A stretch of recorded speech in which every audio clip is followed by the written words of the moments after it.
तमाम देखने और सुनने वाले दोस्तों को खुशामदीद कहते हैं। बात करना चाहते हैं एपी सिंह के नए बयान और वहाँ पर लप्पू के साथ खड़े हुए जो उसने इंटरव्यू दिया।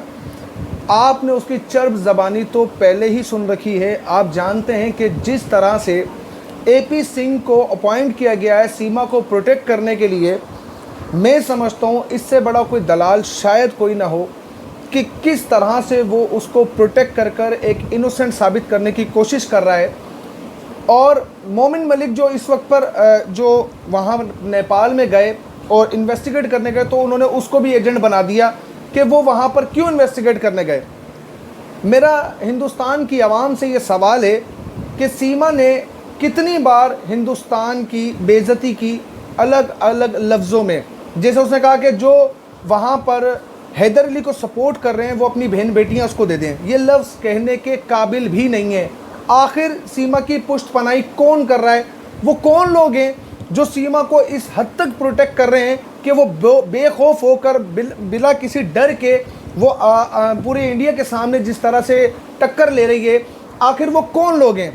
अगर बात की जाए सचिन मीणा की, तो आप सभी जानते हैं कि ये वो शख्स है जो कभी कैमरे के आगे कभी बोल ही नहीं पाता था, लेकिन वक्त के साथ साथ आपने देखा कि ग्रूमिंग आती गई, चाहे वो चेहरे को लेकर हो, चाहे वो किसी भी वे में हो, उसको इतना ट्रेंड किया गया।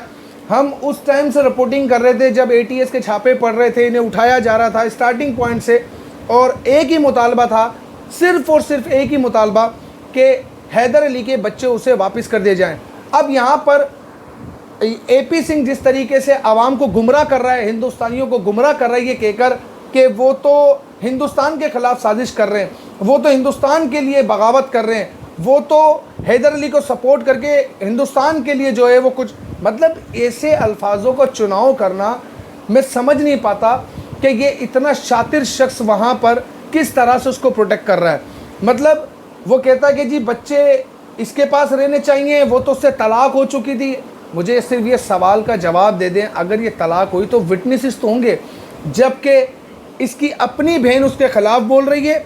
हैदर अली तो ख़िलाफ़ है ही, आज हिंदुस्तान का एक बड़ा तबका उसके ख़िलाफ़ बात कर रहा है, लेकिन फिर भी ये एपी सिंह जिस तरह से इस सारे खेल को तरतीब दे रहा है, जो उसका मास्टरमाइंड पीछे बैठा, जो एपी सिंह को अपॉइंट करके लेकर आया, मैं नहीं समझ पाता कि आखिर क्या वजह है कि हिंदुस्तान की फोर्सेस इसे वहाँ पनाह दे के बैठी है। चले अगर पनाह देनी भी थी तो इतनी आज़ादी किस लिए? क्या मैं आपसे सवाल करना चाहता हूँ, इस जगह पर कोई और होता तो क्या वो इतना फ्रीडम उसको हिंदुस्तान की फोर्सेस देती कि उसको घर में छोड़ दिया जाता और इस तरीके से वो बयानात दे रही होती, रोज़ यूट्यूब पर बैठ के मुजरे कर रही होती, रोज़ किसी न किसी को हिट कर रही होती, उसकी तजलील कर रही होती, हिंदुस्तानियों की तजलील कर रही होती।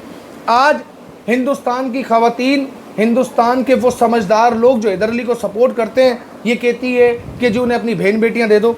समझना पड़ेगा यहाँ पर हिंदुस्तानियों को कि इस किस्म की खातून या इस किस्म के लोग जो इस बदकार औरत को सपोर्ट कर रहे हैं, आपकी बहन बेटियों पर क्या इफ़ेक्ट पड़ेगा। आखिर वो लोग ये समझने को क्यों तैयार नहीं है कि ये आपकी जनरेशन को ख़राब कर रही है। इसका अचार डाल दिया जाए, इसे जेल में डाला जाए, ऐसा कहीं भी। सवाल बच्चों का है, बच्चे क्यों नहीं दिए जा रहे? बच्चे सिर्फ और सिर्फ इसलिए नहीं दिए जा रहे क्योंकि बच्चे ही आड़ हैं। अगर ये बच्चे चले जाते हैं तो केस का मुद्दा ख़त्म हो जाता है, हिंदुस्तान जाने और सीमा जाने, लेकिन ये बच्चों की आड़ लेकर ही सारे काम कर रही है। मेरा तमाम हिंदुस्तानियों से यही कहना है, हम कोशिश करेंगे आप लोगों के साथ लाइव जुड़कर बात भी करें और इन चीज़ों के ऊपर डिस्कस भी करें कि आखिर ये खेल कब ख़त्म होगा। इतना अरसा हो चुका है, कभी बच्चा, कभी किसी का बच्चा गोद में, कभी एपी सिंह, कभी हम यहाँ जाएंगे, हम उस मंदिर में जाएंगे। एक अलग किस्म का नाटक क्रिएट किया जा रहा है आवाम के साथ। पाकिस्तान और हिंदुस्तान के लोगों को जिस तरह इस औरत ने बेवकूफ़ बनाया है, जिस तरह से इसने इंसानियत के साथ धोखा किया है, मैं समझ नहीं पाता कि ऐसी मिसाल या ऐसे लोग किस तरह औरत पे ट्रस्ट करेंगे। खैर, ये सब चीज़ें उन लोगों के लिए हैं जो हमारी बात को सुनते हैं और समझते हैं और जो इंसानियत को सपोर्ट करते हैं। अपनी राय का इज़हार कमेंट सेक्शन में ज़रूर कीजिएगा। मिलते हैं अगली वीडियो में, तब तक के लिए अपना बहुत सारा ख्याल रखिएगा। अल्लाह हाफिज़।